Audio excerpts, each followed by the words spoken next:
네, 다음은 경기도청 보건복지국장과 경기복지재단 대표이사를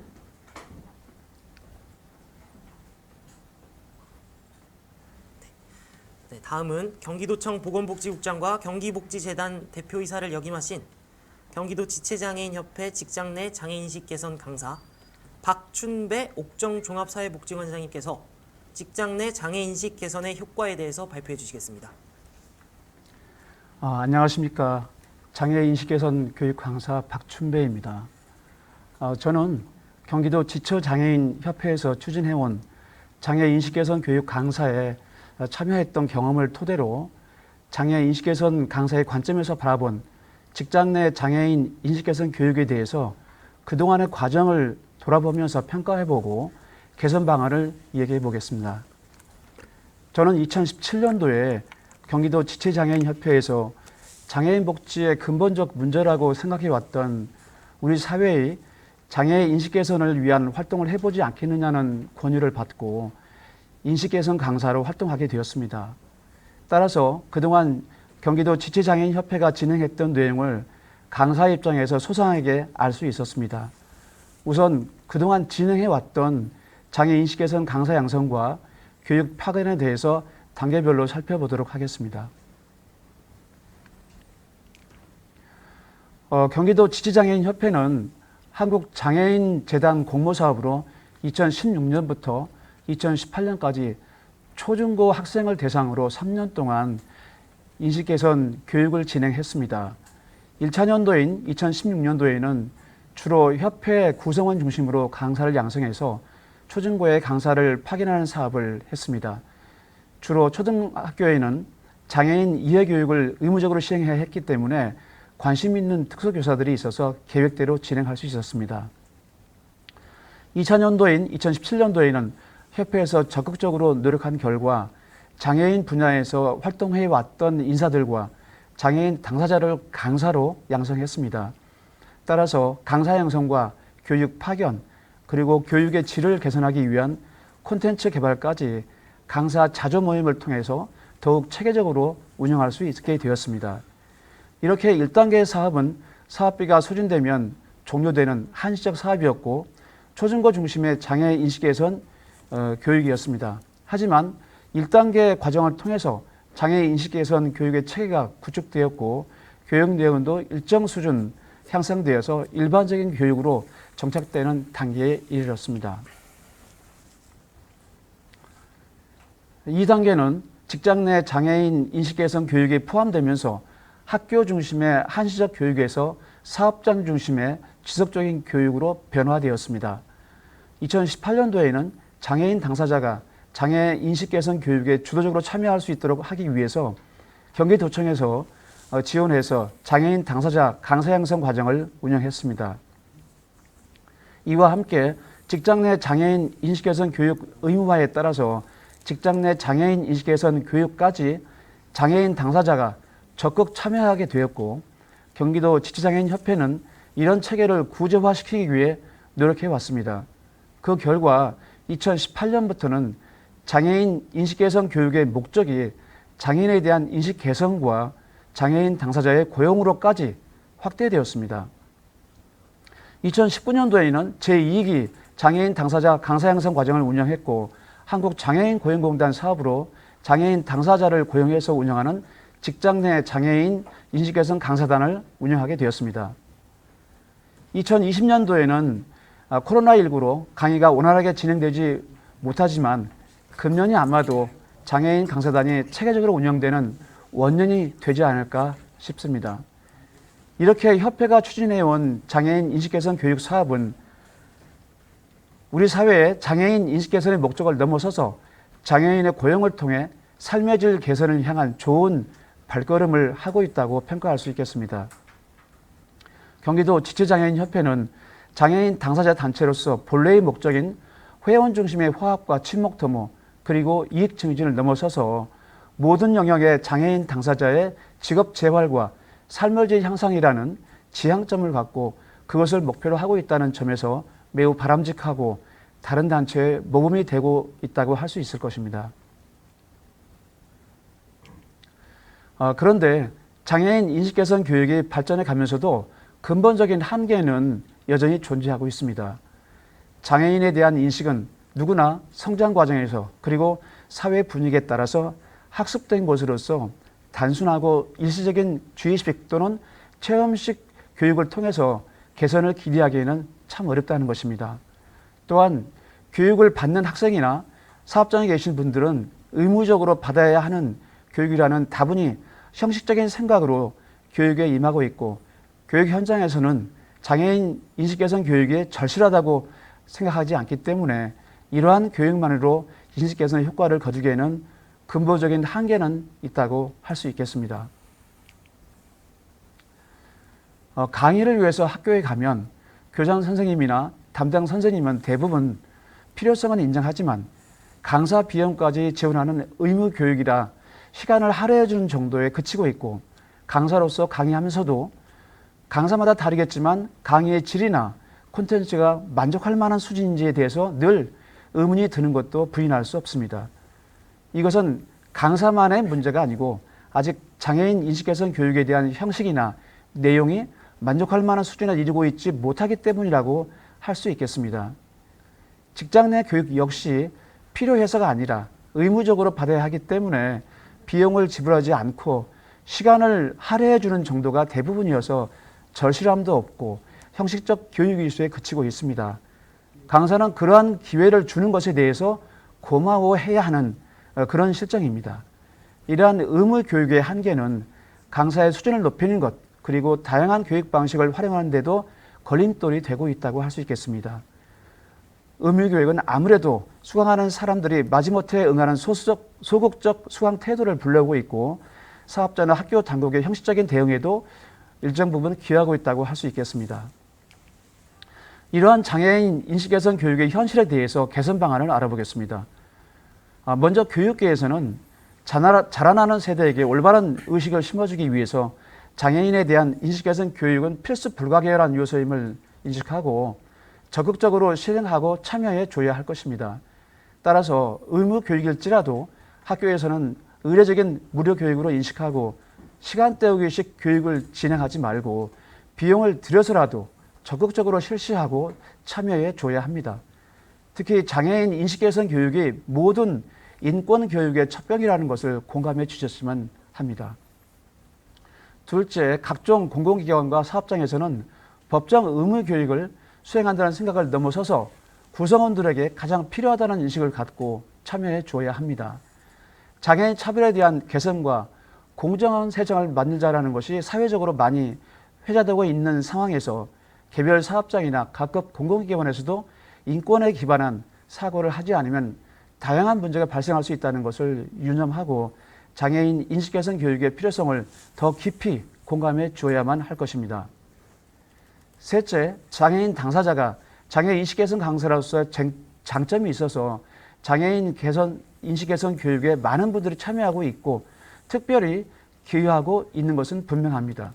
또한 장애인 인식 개선 강사로서 직업적 성취를 얻음으로써 장애인 고용 영역에 좋은 본보기가 되고 있는 것도 사실입니다. 그러하기 때문에 강사로서 역량 증진에 더욱 노력해야 하고 다양한 대상과 기회별로 교육 콘텐츠를 개발하고 확보하려는 노력을 해나가야 할 것입니다. 이런 것은 장애인 당사자만이 아니라 사회 각 분야에서 지원과 기회의 제공 그리고 참여 등의 협력이 필요합니다. 따라서 장애인 인식 개선 교육을 장애인 당사자만이 해야 한다는 고정관념을 버리는 게 바람직하다고 생각합니다. 현장의 욕구에 따라서 또는 필요시 다양한 관점으로 교육이 필요하기 때문에 일정 부분 비장애인 강사의 참여가 필요하고 또한 그러한 기회를 통해서 교육의 시너지 효과가 나올 것이라고 생각합니다. 마지막으로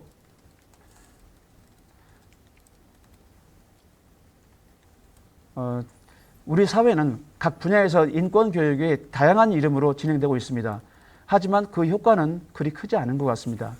전 인구의 5%에 달하는 장애인은 어느 분야보다도 인권의 사각지대에 있습니다.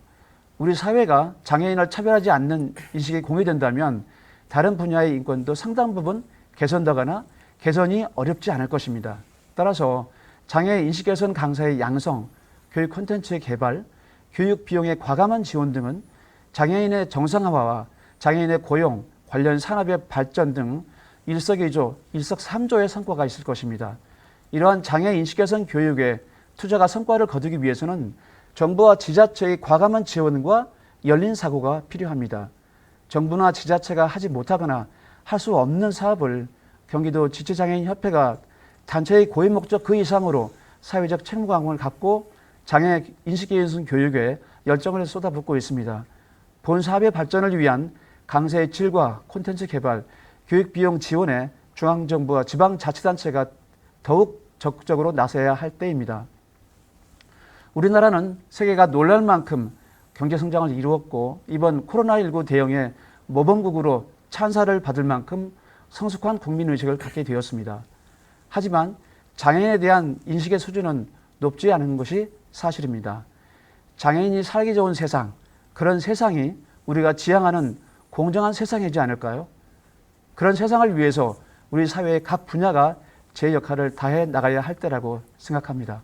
감사합니다. 네, 관장님 수고 많으셨습니다.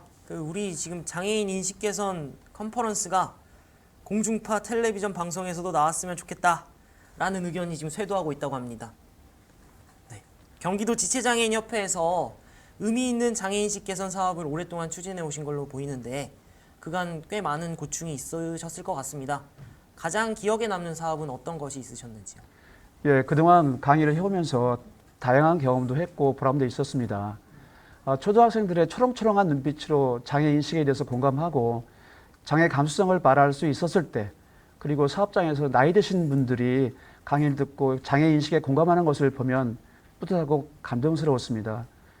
특히 장애인 당사자분이 보란 듯이 멋진 강사가 되어서 바쁜 일정을 소화해내는 걸 보면 함께하는 세상에 이런 것이구나 하는 생각이 들기도 했습니다. 네, 선생님 감사드립니다.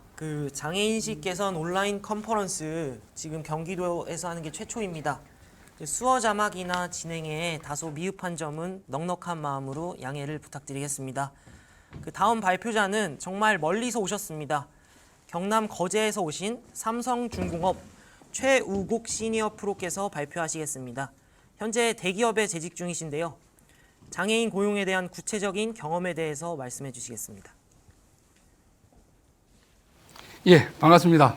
삼성중공업에서 협력사와 원청사 간 동방 성장을 위해 인력 채용 지원, 교육, 외국인 운영 방안 등 다양한 업무를 하고 있는 최우곡 프로라고 합니다.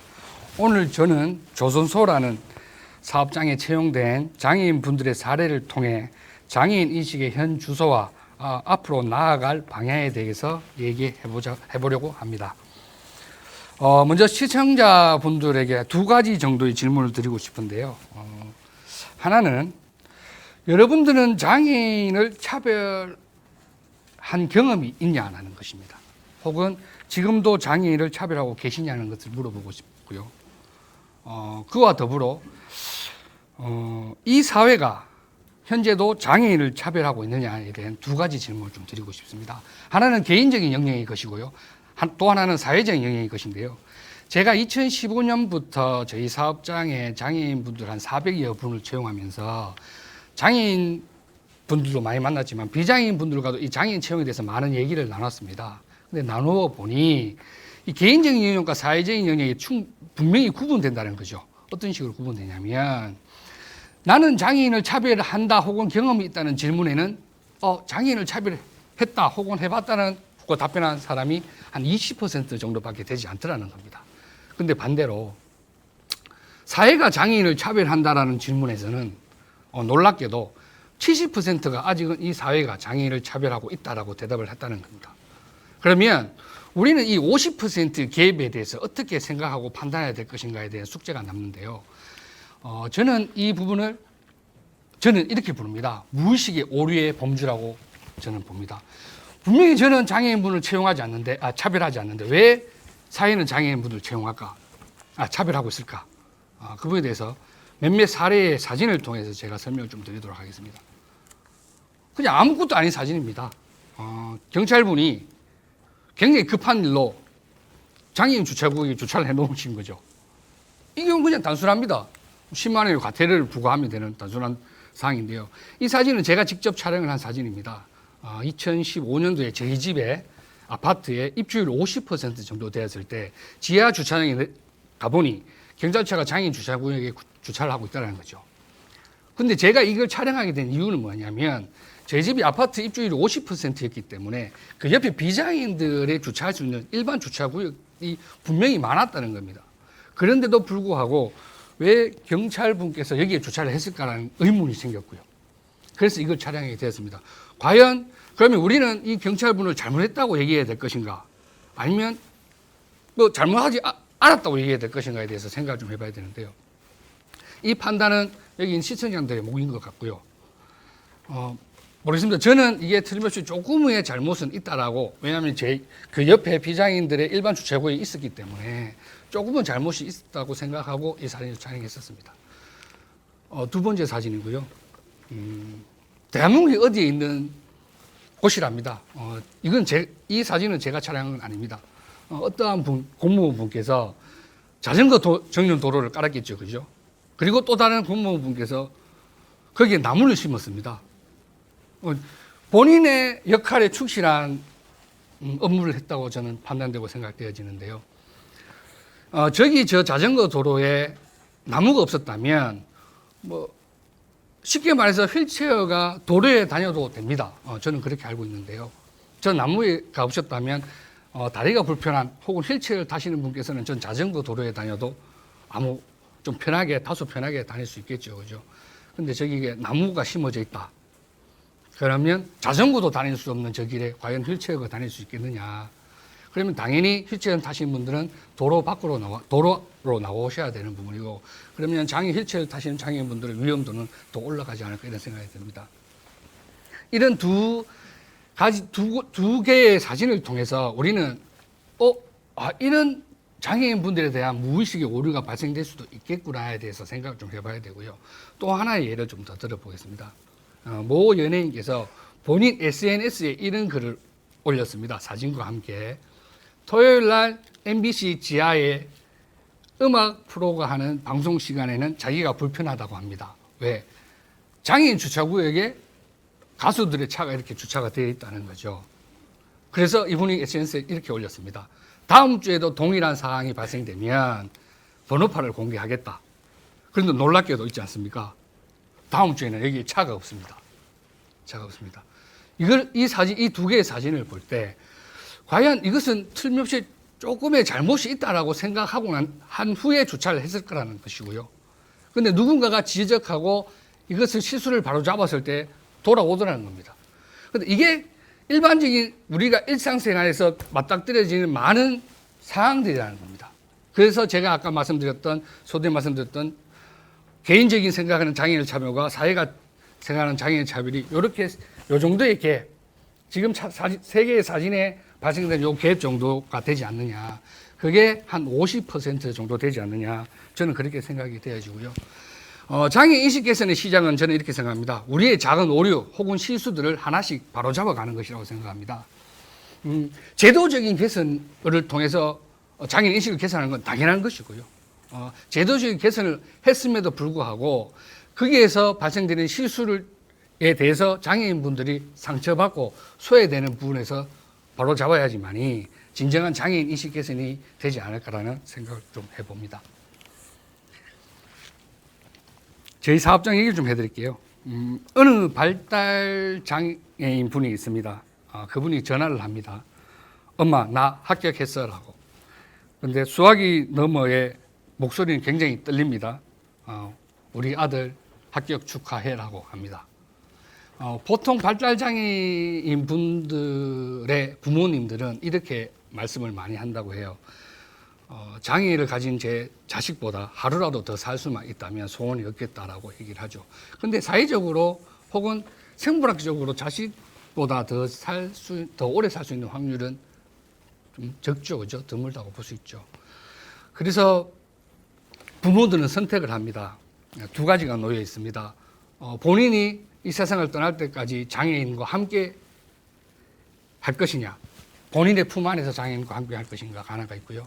자기가 지금 건강하고 자녀가 케어해 줄 수 있는 이 순간에 자녀를 사회로 보내서 사회에 함께 동화되고 자립할 수 있도록 노력하는 부모님이 있습니다. 지금 사진에 보이는 친구가요, 두 번째 후자에 속하는 부모님이었는데요. 이 친구는 저희 사업장 오기 전에 경상도 모 세탁 공장에 근무했던 친구입니다. 그러니까 대형 세탁 공장인데요. 영세한 세탁 공장이기 때문에 세탁기 고장이 자주 났던 거죠. 그러면 세탁기가 고장나는 날은 잔업으로 이어지기가 일쑤고요. 그 잔업으로 이어지는 날에는 이 친구는 다른 분들이 퇴근을 하든 하지 않든 그 세탁기 공장에 잔업자로서 남아있는 이런 친구였고요. 그 세탁 공장이 세탁 바구니의 무게가 굉장히 무겁다고 합니다. 한 100kg 정도 된다고 하는데요. 그 세탁 바구니를 2인 1조로 들여서 옮기는데 그 2명 중에 1명은 항상 자신이 되었다고 얘기하는 발달장애인 친구였습니다. 그 친구가 그 회사를 떠나서 저희 사업장에 온 후 2년 뒤에 저한테 문자 메시지가 카카오톡 메시지가 온 내용입니다. 안전 우수상을 받았다고 굉장히 좋아하면서 저한테 자랑을 하면서 메시지를 보냈더라고요. 그래서 이런 것 같습니다. 발달장애인 분들도 어느 상황 속에서 어느 소속에 속해 있으면서 선배들과의 함께하면 충분히 어떠한 상을 받을 수 있는 성실한 친구로 자라날 수 있다는 거거든요.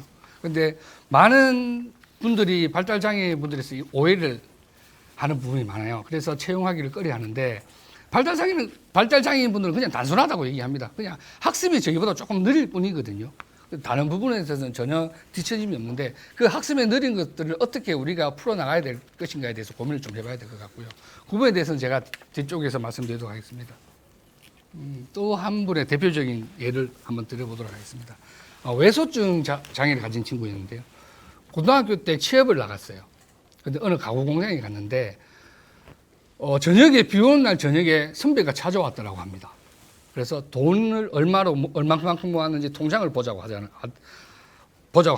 하더래요. 그래서 이 친구가 그냥 아무 생각 없이 통장을 보여줬더니 그 선배께서 왜 돈을 이것밖에 모으지 않았냐면서 혼내기 시작하는 거죠. 그리고 구타도 있었다고 해요. 이 친구는 굉장히 충격을 받은 거죠. 그죠? 돈이 많았으면 어떻게 될 것인지, 많이 모았으면 어떻게 될 것인지 모르겠지만 돈을 많이 모으지 못했다는 이유로 저녁에 술 취한 선배가 구타를 당하고 난 뒤에 고향으로 돌아와서 2년 동안 밖을 못 나간 친구가 있습니다. 그런데요, 이 친구가 그래도 다행스럽게 용기를 내서 저희 사업체에 면접을 보고 합격을 하고 4년 만에 저한테 메시지가 온 내용입니다. 반장이 됐다고 합니다. 반장. 그러니까 비장애인들과 같이 일하면서 비장애인들을 리드하는 반장이 됐다라고 저한테 메시지가 왔던 친구가 생각이 나고요. 어떻게 보면 장애인 분들에 대한 사항은 있었던 것 같아요. 첫 직장에서의 어려움 다소 있겠죠. 그 친구들이 그렇지만 상처받는 건 비장애인 때문이고요. 그 비장애인 분들의 아무 생각 없던 행동이 어떻게 보면 장애인 한 분에게 어린 장애인에게 생체기를 내서 다시는 사회에 진출하지 못하도록 하는 게 있지 않느냐 이런 또 생각을 좀 해보고요. 저희 쪽에 많은 장애인 사례가 있는데요. 이 장애인 분들이 기업체에서 성공할 수 있는 이유는 단 하나인 것 같습니다. 시간이고요. 기업체에서 주어지는 시간과 어떻게 보면 장애인 분들한테 각 개개인 장애인 분들한테 필요한 시간은 틀림없이 다르거든요. 그런데 기업체에서 장애인 분들에게 시간을 그렇게 많이 할애하지 않습니다.